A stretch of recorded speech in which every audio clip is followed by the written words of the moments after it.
puasanya nih, puasanya lancar nggak? Lancar. Sama ya, jadi kita kalau melaksanakan ibadah puasa itu harus penuh semangat. Sebelum kita memulai pembelajaran kita hari ini, marilah kita berdoa terlebih dahulu supaya kegiatan kita diperlancar oleh Tuhan. Kepada Raina silakan untuk bikin doa. Baik kawan-kawan, berdoa mulai. Doa selesai.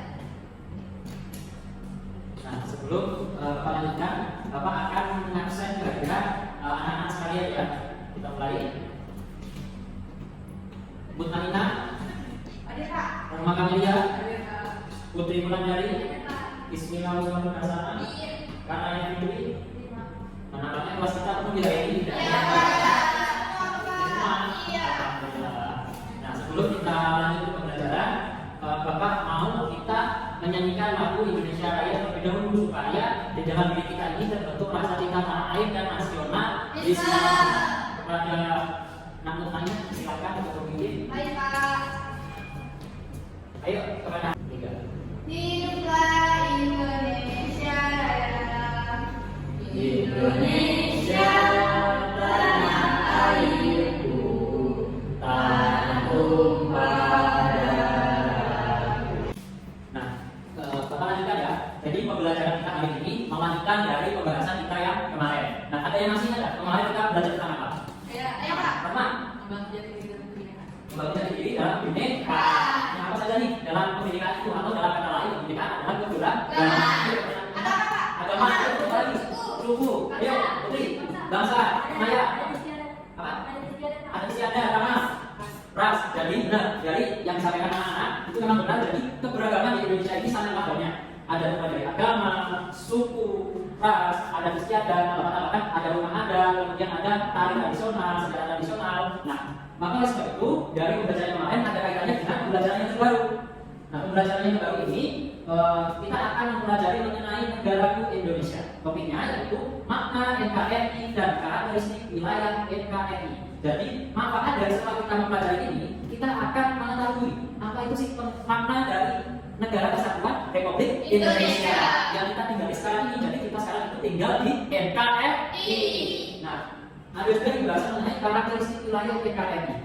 Nah, karakteristik ini berarti sebuah ciri khusus negara kita. Nah, negara kita ini adalah negara kepulauan. Nah, negara kepulauan ini inilah yang mengakibatkan kita mempunyai sebuah kebinekaan atau keberagaman agama, suku. Nah, itu adalah merupakan hasil dari adanya perbedaan itu. Jadi tujuan pembelajaran kita hari ini, nah di sini ada sebuah teman kita namanya Laini. Dia bertanya, setelah mempelajari bab ini, kalian diharapkan, nah setelah mempelajari anak-anak itu diharapkan mampu menjelaskan makna negara kesatuan Republik Indonesia dengan benar. Kemudian tujuan pembelajaran yang kedua yaitu dapat menganalisa karakteristik wilayah NKRI dengan benar. Jadi anak-anak mampu mengetahui ini wilayah NKRI ini meliputi apa saja, ada daratan, ada perairan, bentuknya kepulauan, kemudian sebagian besar itu adalah daerah maritim. Nah, di sini ada percakapan nih antara Budi dengan Dani. Percakapannya nih, ini Budi bertanya, NKRI itu apa ya Dani? Aku baru mendengar istilah ini. Nah, kemudian Dani menjawab, NKRI adalah singkatan dari Negara Kesatuan Republik Indonesia. Kemudian Budi bertanya lagi, kalau begitu aku harus banyak belajar nih mengenai NKRI. Nah, Dani kemudian menjawab, kita harus menjaga keutuhan NKRI. Jadi NKRI itu merupakan singkatan dari kepanjangan Negara Kesatuan Republik Indonesia. Nah, kita sebagai seorang siswa harus mengetahui makna dari NKRI supaya kita mampu menjaga negara kita yang besar ini. Untuk mengisi kemerdekaan, kemudian dengan kita semangat belajar, itu adalah wujud dari kita mengerti dan memahami makna dari NKRI. Nah, kemudian di sini Bapak mempunyai sebuah peta. Nah, di sini ada banyak sekali pulau dari ujung sini sampai dengan ujung sini. Dari ujung barat sampai ujung timur. Nah, Indonesia itu merupakan negara kepulauan yang terbentang dari Sabang sampai Merauke. Nah, letak Sabang itu ada di sebelah sini. Kemudian untuk Merauke itu ada di bagian paling ujung. Nah, jadi dari sebelah barat sampai timur ini di antaranya banyak sekali pulau, baik pulau yang besar, ada pulau yang kecil, dan masih banyak lagi.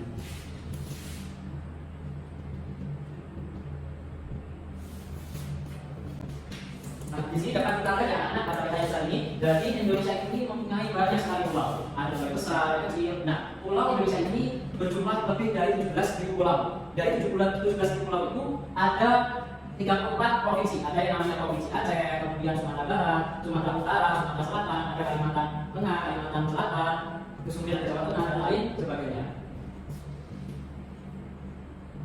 Nah, Indonesia itu juga dijuluki sebagai negara maritim. Ada yang tahu nggak? Sebagai kenapa negara Indonesia itu dijuluki sebagai negara maritim? Ya Pak. Ayo, Bud. Karena pelayanannya lebih banyak Pak daripada Pelayanan banyak. wilayah lainnya Pak. Ya, benar. Ada lagi? Jadi ada ya.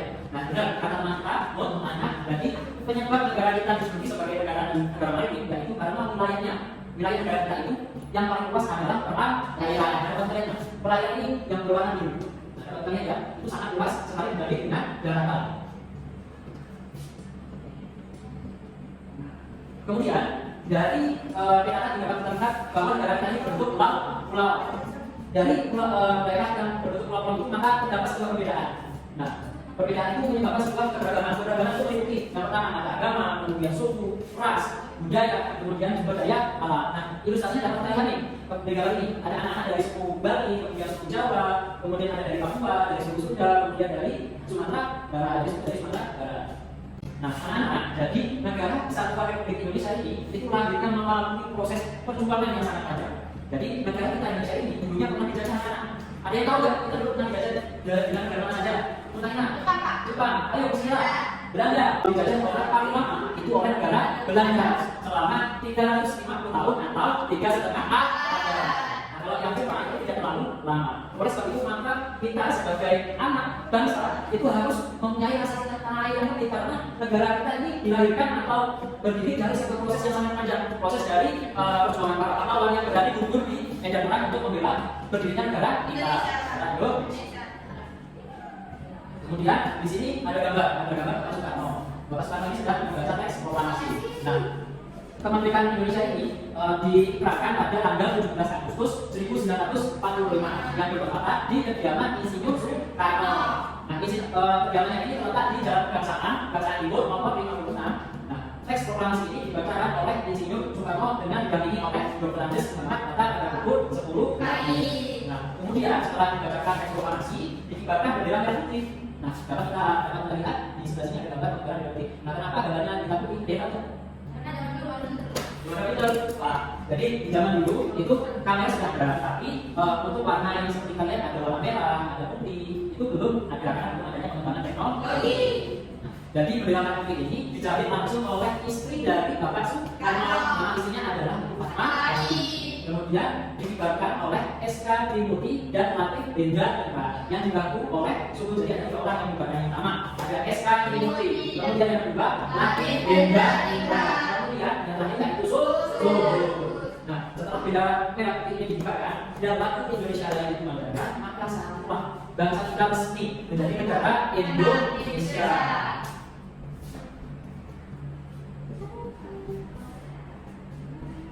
Nah, negara Indonesia ini juga dipatenkan dalam sebuah Undang-Undang Dasar Negara Republik Indonesia tahun 1945 yang terdapat pada pasal 25A Undang-Undang Dasar NKRI tahun 1945 yang berbunyi bahwa negara kesatuan Republik Indonesia adalah sebuah negara kepulauan yang berdiri Nusantara dengan wilayah yang batas-batas dan batasnya ditetapkan oleh undang-undang. Jadi negara kita ini mempunyai batas-batasnya seperti itu. Ada berbatas dengan benua, kemudian ada batas dengan samudra. Nah, itu ada ketentuannya atau ada landasannya pada undang-undang dasar.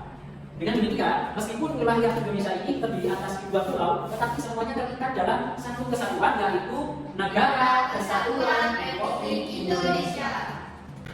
Nah, di sini Bapak mempunyai sebuah lomba kerja peserta didik. Nah, apa fungsi dari RKPD ini? Jadi RKPD ini untuk menunjang pemahaman anak-anak sekalian mengenai pembelajaran yang telah Bapak sampaikan tadi. Nah, sebelum Bapak membagikan ini, Bapak minta anak-anak membagi dua kelompok. Silakan.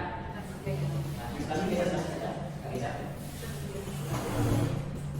Bisa. Ya, kan? Nah, ini kelompok. Ya, di sini ada. Nah, Bapak jelaskan ya bagaimana cara mengisi lembar kerja peserta didik tersebut. Jadi, cara mengisinya yaitu pertama isilah identitas nama kelompoknya, kemudian tuliskan nama anggota kelompoknya, kemudian di situ Bapak kasih sebuah gambar peta Indonesia. Nah, anak-anak Bapak minta untuk mendiskusikan 2 paragraf mengenai gambar tersebut itu mengenai apa saja gambar tersebut. Mungkin bisa mencakup seperti batas-batas, atau kepulauan, atau pulau-pulau besar, atau pulau kecil, seperti itu. Silakan dibacakan.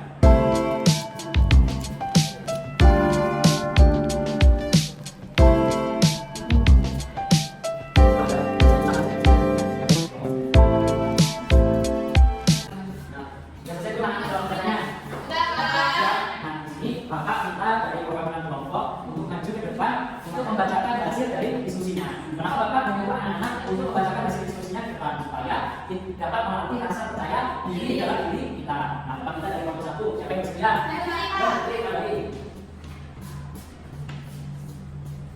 Ya, dengan suara yang keras.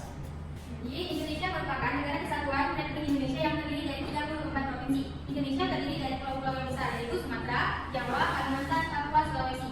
Indonesia juga memiliki banyak keragaman mulai dari agama, adat, ras, bahasa, dan masih lagi. Indonesia juga dijuluki sebagai negara maritim karena wilayah-wilayahnya lebih besar daripada daratan. Oke, coba. Ada lagi? Tidak. Nanti kita main utang dulu. Ada ngomong apa?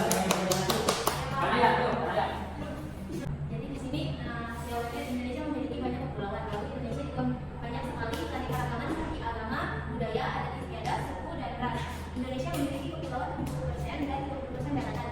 Indonesia merdeka pada tanggal 17 Agustus 1945 dan bendera Indonesia diraih oleh Ibu Megawati selaku istri Bapak Soekarno. Terima kasih. Kami tangan dulu. Jadi dari hasil diskusi anak-anak tadi, Bapak simpulkan bahwa anak-anak sudah memahami dari materi yang Bapak ajarkan. Nah,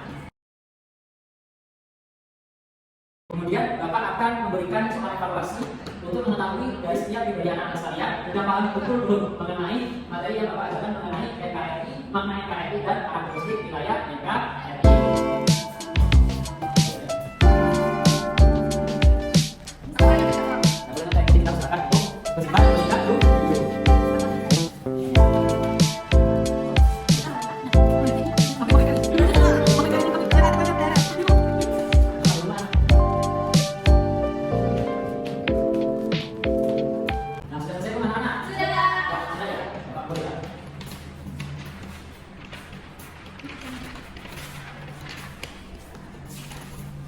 Mau bareng apa?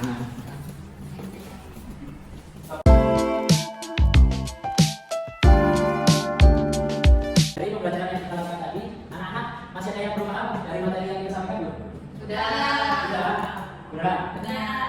Jadi materi kita tadi bertemakan tentang makna NKRI dan karakteristik wilayah NKRI. Nah, Bapak ingin mengetahui nih pengalaman anak-anak sekalian belajar tadi menyenangkan tidak? Menyenangkan. Menyenangkan dari hari ini. Kemudian Bapak akan menyimpulkan pembelajaran kita. Dari pembelajaran kita ini membahas mengenai makna negara kesatuan Republik Indonesia yang disingkat menjadi NKRI.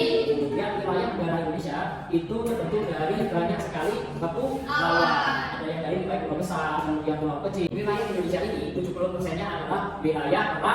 Sedangkan 30%-nya yaitu wilayah daratan. Nah, negara Indonesia ini lahir dengan penuh perjuangan dari mengusir penjajah, kemudian sampai terbentuk negara Indonesia. Dan negara Indonesia ini lahir pada tanggal 17 Agustus tahun 1945. Nah, karena pembelajaran kita hari ini sudah selesai, Bapak, marilah kita mengucapkan apa? Adalah Alhamdulillah. Nah, di sini sebelum kita ulang, kita berdoa terlebih dahulu kepada Putri Indonesia. Baik, teman-teman, kita mulai pelajaran pada kata aku dan berdoa. Nah, silakan peraturannya dimasukkan di dalam tas. Nah, jadi selesailah pembelajaran kita hari ini. Bapak akhiri. Wassalamualaikum warahmatullahi wabarakatuh. Waalaikumsalam warahmatullahi wabarakatuh.